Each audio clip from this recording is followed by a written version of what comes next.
Hi everyone, welcome back to another Pilsden Video Garden Diary. My name's Jim, and today a bit of a workshop vid having a look at apple tree grafting. So backtracking to March last year where we had our first go at apple tree grafting, and that was a slightly different practice to what we're doing today because that was called a whip and tongue graft, and we're looking at one that was successfully taken. We had two which took really well. These are our new russets. So we brought in some rootstocks. Those determine the size of the tree and its eventual height. So these ones are going to be sort of fairly semi-vigorous, up to about kind of 8-10 feet. And so let's have a look at the cut. And where it's sealed here, this is a whip and tongue graft here. And so you take off a sign of one of our original trees. It's probably about similar size to that, and same sort of width.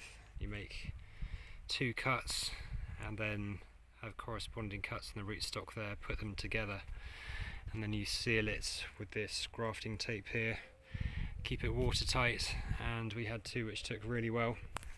Our excess rootstocks, we tried again March this year, afraid no success this year on our whip and tongue grafts. So today, just trying out something called bud grafting. So I've done a couple already, which are sealed here with a tape around. So we're using our old rootstocks. There's going to be similar size here. So the first thing that I've done is gone around the orchard and taken a few sort of smaller young fresh growth off the branches that weren't fruiting. And as you can see there, I've been cutting out these, which is our buds. Some people call them chips or chip grafting. Got a lot to focus on there, so hopefully that will zoom in. So I'm just going to switch hands and show you the principles of how they're put together.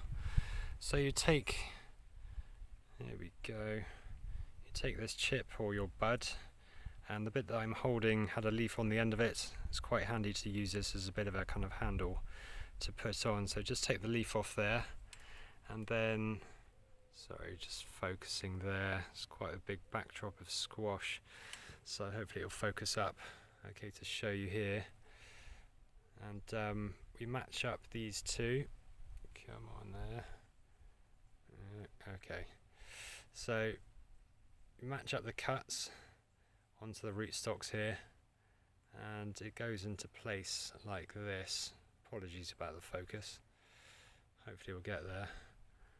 And it sits inside, there we go, no, and it sits inside the cut that I've made on the rootstock there. Kind of see there we go. Now we're out again. And then this, I'll cut off this leaf growth here and wrap the bud, which is now sat quite nicely into that cut with tape all the way around it, and then tie it off so it's nice and watertight. And then by springtime, and that should have taken, and then you have a new tree. So because we have these rootstocks are quite long, and we've got quite a lot of fresh growth here, I'm going to try a couple, maybe 3 on each one for a good success rate, I'm hoping. Got myself a new grafting knife, which really does the biz, and that's kind of in reaction to being not so successful this year. I think, you should never blame your tools, but just quite nice to have something that's proper for the job. So yeah, we'll see how we go there. This is my final video today, as we are leaving as a family at the end of the month. So it's been a pleasure to share our video garden diaries with you. Thanks so much for your lovely responses and all your kind messages. And the garden's in good hands, and things are really up and running now, and there's going to be a plentiful harvest. So yeah, it's good times all around. We'll stay in touch with Pilsden and come back. I'm hoping to do something with the apple trees.